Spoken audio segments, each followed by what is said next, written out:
तो फ्रेंड्स, मैं आपकी दोस्त अदिति फिर से लेकर आई हूँ संजीवनी एंड रिया की स्टोरी का अगला पार्ट।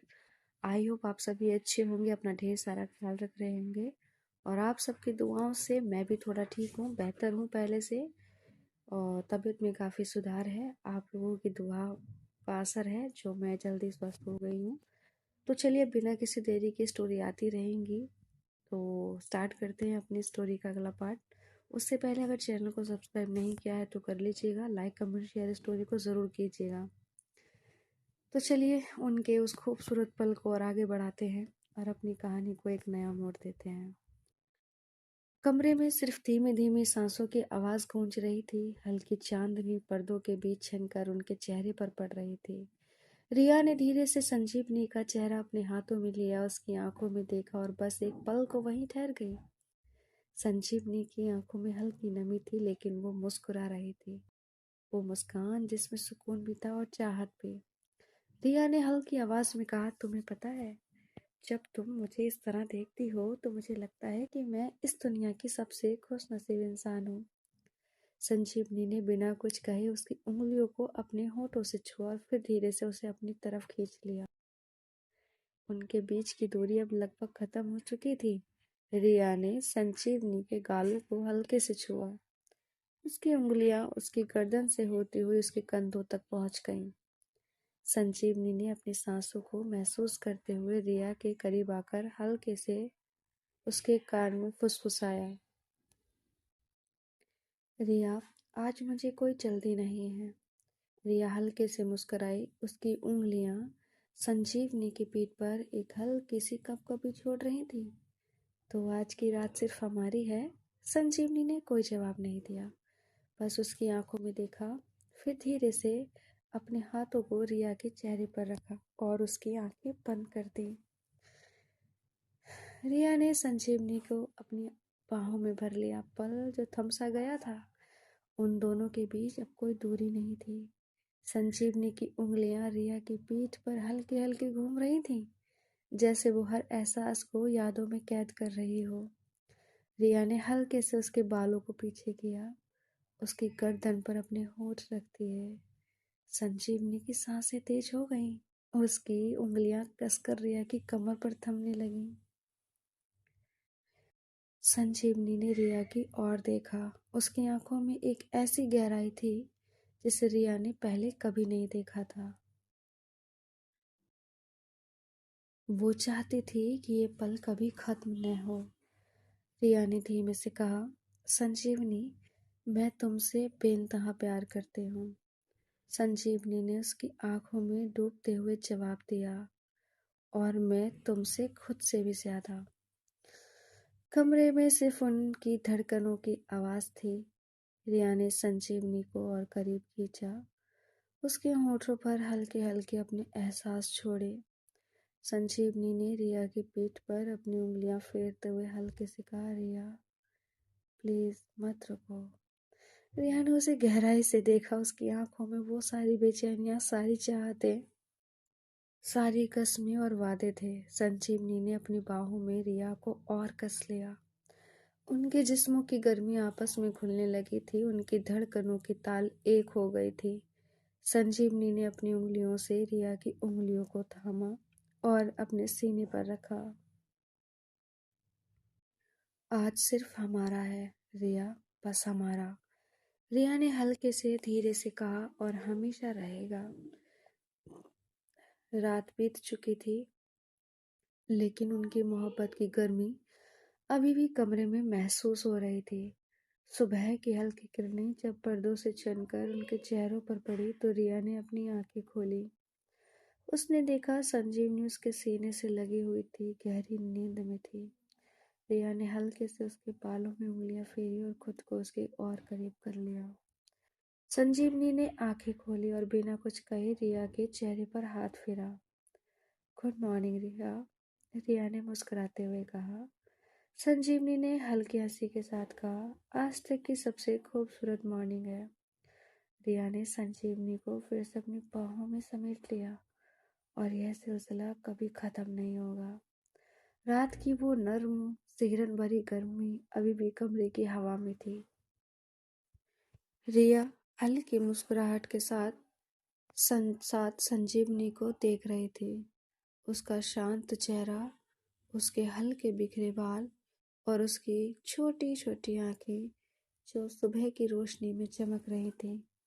संजीवनी ने आंखें खोली और जैसे ही उसकी नज़र रिया पर पड़ी, उसके चेहरे पर हल्की लाज झलक उठी। उसने सिर तकिए में छिपाने की कोशिश की, मगर रिया ने उसकी चेन उठाई। छुपने की कोई जरूरत नहीं है मैडम प्रोसिक्यूटर। रिया ने शरारती अंदाज में कहा। संजीवनी ने हल्का सा सिर झुका लिया। कल रात वो सब? रिया ने मुस्कुरा कर कहा। क्या पछता रही हो? संजीवनी ने उसकी आंखों में गहराई से देखा और हल्के से सिर हिलाया। नहीं, बिल्कुल नहीं। रिया ने उसके माथे पर हल्का सा किस किया। तो फिर?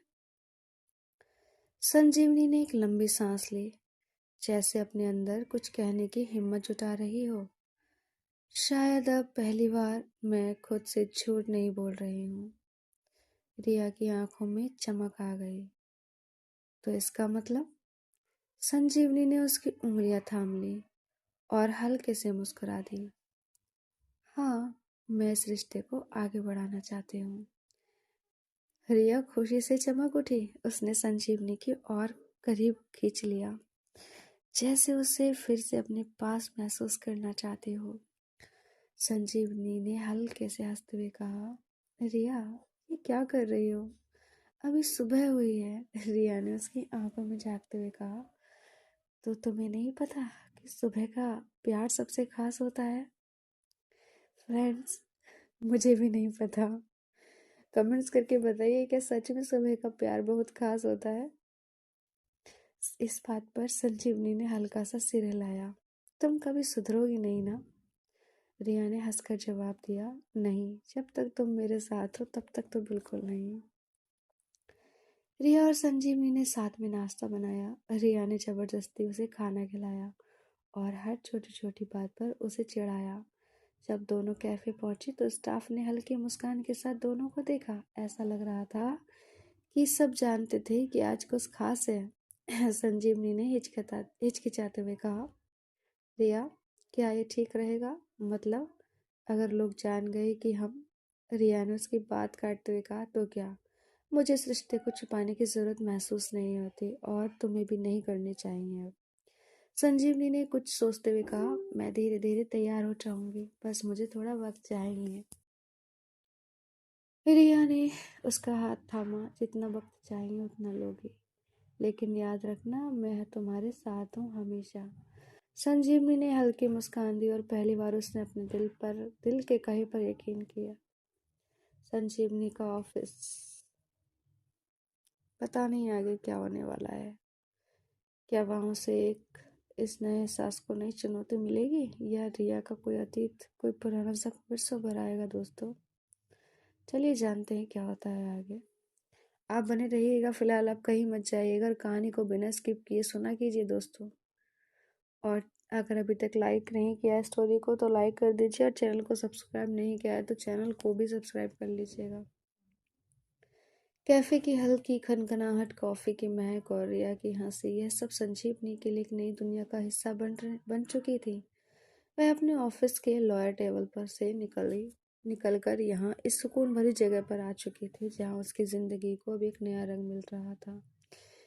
लेकिन क्या यह सफर आसान होने वाला था? शायद नहीं। सुबह की हलचल और दिल की धड़कनों के साथ रिया हमेशा की तरह कैफे में काम में व्यस्त थी, लेकिन आज उसकी नजरें बार बार संजीवनी पर जा टकरा रही थी। संजीवनी, जो अपनी कॉफी के कप में उंगलियां घुमाते हुए कुछ सोच रही थी। रिया हल्के कदमों से उसके पास आई। मैडम प्रोसिक्यूटर, इतनी गहरी सोच में डूबी हो? कोई नया केस चल रहा है दिमाग में? संजीवनी ने हल्की मुस्कान दी। नहीं, बस मैं सोच रही थी कि जिंदगी ने मुझे यहाँ तक कैसे ला दिया। कुछ दिन पहले तक मैं किसी और ही दुनिया में थी और अब सब कुछ बदल गया है। रिया ने धीरे से उसकी उंगलियां छू ली। बदलाव जरूरी होता है, और अगर वो सही इंसान के लिए हो तो और भी खूबसूरत। संजीवनी ने गहरी सांस ली। रिया, तुम इतनी आसानी से सब कुछ कह देती हो, लेकिन मैं अभी भी इस सब के लिए पूरी तरह तैयार नहीं हूँ। रिया ने मुस्कुराकर कहा, संजीवनी, प्यार में कोई टाइम लाइन नहीं होती। जब तुम तैयार हो जाओगी तब हम पूरी दुनिया को अपने बारे में बता देंगे। संजीवनी ने पहली बार राहत की सांस ली। शायद यही वजह थी कि रिया के साथ उसे हमेशा सुकून महसूस होता था, लेकिन शायद ये सुकून ज्यादा देर तक नहीं रहने वाला था। रिया और संजीवनी जब कैफे में बातें कर रही थीं, तभी एक लड़की दरवाजे पर आई। करीब 27-28 साल की, लंबे घुंघराले बाल, नीली आंखें और एक आत्मविश्वास से भरा चेहरा। रिया की नजर उस पर पड़ी और अचानक उसका चेहरा थोड़ा सख्त हो गया। संजीवनी ने गौर किया और पूछा, क्या हुआ? रिया बिना कुछ कहे अपने काम में लग गई, लेकिन उसकी बॉडी लैंग्वेज बदल चुकी थी। वो लड़की काउंटर पर आई और हल्के से मुस्कुराकर बोली, रिया, काफी समय बाद मिल रही हूँ तुमसे। संजीवनी ने चौंक कर रिया की तरफ देखा। ये कौन थी? रिया ने बिना किसी भाव के कहा, क्या चाहिए नेहा? नेहा ने हल्की हंसी के साथ कहा, बस एक कॉफी और शायद एक बातचीत। संजीवनी को इस बातचीत में कुछ अजीब सा लग रहा था। उसने पहली बार रिया के चेहरे पर ऐसा भाव देखा था, जैसे वो किसी भूले हुए अतीत को याद कर रही हो। नेहा। नेहा कॉफी लेकर एक कोने में बैठ गई, लेकिन उसकी नजरें बार बार रिया पर थी। संजीवनी ने धीरे से रिया का हाथ पकड़ा। रिया, कौन है ये? रिया ने एक लंबी सांस ली। कोई नहीं, बस अतीत की एक याद। संजीवनी ने गौर किया कि रिया का हाथ थोड़ा ठंडा पड़ गया था। रिया ने धीरे से कहा, संजीवनी, कुछ अतीत ऐसे होते हैं जिन्हें हम जितना भी पीछे छोड़ना चाहें, वो वापस लौट आते हैं। संजीवनी को पहली बार एहसास हुआ कि रिया की जिंदगी में कुछ ऐसे राज भी हो सकते हैं जिनके बारे में उसे अब तक कुछ पता नहीं था। रिया का चेहरा अभी भी उतना ही सख्त था जितना कि नेहा के आने के बाद हुआ था। संजीवनी ने गौर किया कि जब से नेहा आई थी, रिया के हाव भाव पूरी तरह बदल चुके थे। नेहा, जो अपनी कॉफी के कप को हल्के हल्के घुमा रही थी, बार बार रिया की ओर देख रही थी, जैसे कुछ कहना चाहती हो, लेकिन रिया ने उससे नजरें तक नहीं मिलाई। संजीवनी के अंदर सवालों का एक तूफान उठ रहा था। उसने धीरे से रिया के कंधे पर हाथ रखा। रिया, अगर तुम्हें ठीक नहीं लग रहा तो मैं इसे संभाल सकती हूँ। रिया ने हल्की मुस्कान दी, लेकिन उसके चेहरे पर तनाव साफ झलक रहा था। संजीवनी, कुछ चीजें हमें खुद ही फेस करनी होती हैं। संजीवनी ने महसूस किया कि रिया के लहजे में गहरी उदासी थी। वो कुछ कहना चाहती थी, लेकिन कह नहीं रही थी। रिया काउंटर के पीछे से निकली और नेहा के टेबल के पास जा खड़ी हुई। अगर तुम्हें कॉफी चाहिए थी तो तुम्हें ऑर्डर करने की जरूरत नहीं थी। नेहा, मैं तुम्हारे लिए वैसे ही बना देती, लेकिन अगर तुम कुछ और चाहती हो तो मुझे नहीं लगता कि मेरे पास तुम्हारे लिए कुछ बचा है। नेहा ने हल्की हंसी के साथ उसकी तरफ देखा। रिया, तुम अभी भी वैसे ही हो, हर बात को कटाक्ष में बदल देती हो। रिया की आंखों में एक पल के लिए गुस्सा चमका, लेकिन उसने खुद को संयमित रखा। बातों को घुमाने की जरूरत नहीं है। बताओ, यहाँ क्यों आई हो? नेहा ने धीरे से अपनी कॉफी का एक घूंट लिया और कहा, मैं बस देखना चाहती थी कि तुम कैसी हो। रिया के होंठों पर हल्की हंसी आई, जो पूरी तरह व्यंग से भरी हुई थी। कैसी हूँ? नेहा, तुम्हें सच में लगता है कि तुम्हें इसकी परवाह है? संजीवनी ने यह सब गौर से देख रही थी। उसने अब तक रिया को इतना रोका और आक्रामक नहीं देखा था। नेहा ने अपनी उंगलियां कप के किनारे पर फिराई। उसकी आंखों में एक हल्की उदासी थी। रिया, मैं जानती हूँ कि मैंने बहुत गलत किया, पर क्या हमें एक बार बैठकर बात करनी चाहिए? रिया ने एक गहरी सांस ली। उसकी आंखों में एक पल के लिए दर्द छलका, लेकिन उसने उसे जल्दी ही छुपा लिया। कुछ बातें बीत चुकी हैं, नेहा, और उन्हें वहीं रहना चाहिए। संजीवनी को महसूस हो रहा था कि रिया का अतीत जितना दिख रहा था, उससे कहीं ज्यादा गहरा और जटिल था।